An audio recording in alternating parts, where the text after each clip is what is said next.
We've completed speed game and weight game, basically understanding how you can use maximum and minimum delays or timeouts and waits to customize the behavior of the tool. Now, let's look at a completely different category. Let's look at bug reporting. And when I'm saying bug reporting, I'm talking about visual bugs. So let's go into the lab and take a look at visual bugs here. What you can see here is, of course, let's make this big. It's kind of a slideshow, a little silly. Someone has labeled these animals, and if you click next, everything looks good, and then you see, I don't think those are leopards, right? Those are zebras.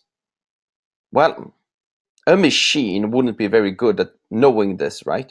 If it's not some sort of super Google AI image recognition. What you instead want to do, perhaps, is just saying, hey, you want a human to test this, right?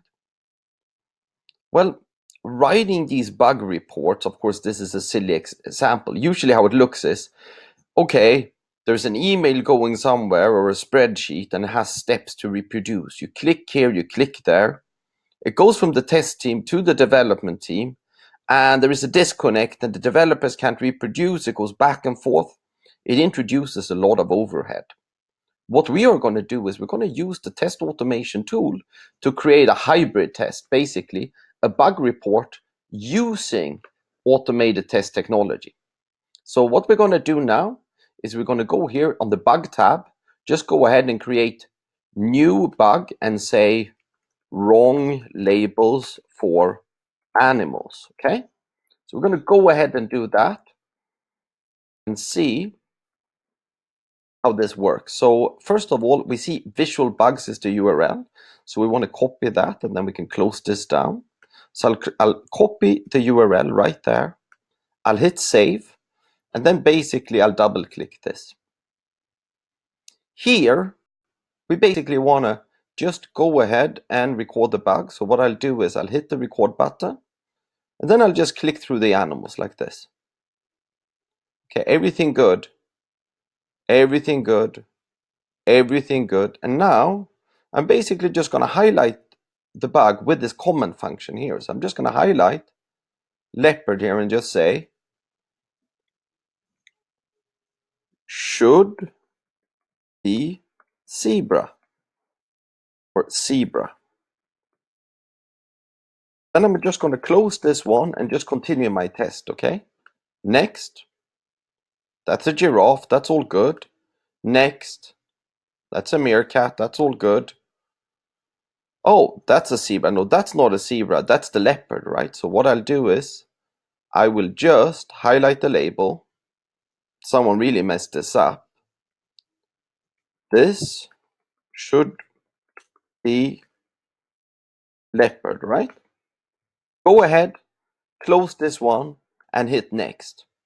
Now we're done. We've gone through the thing. So now we're just going to try and replay this bug right here.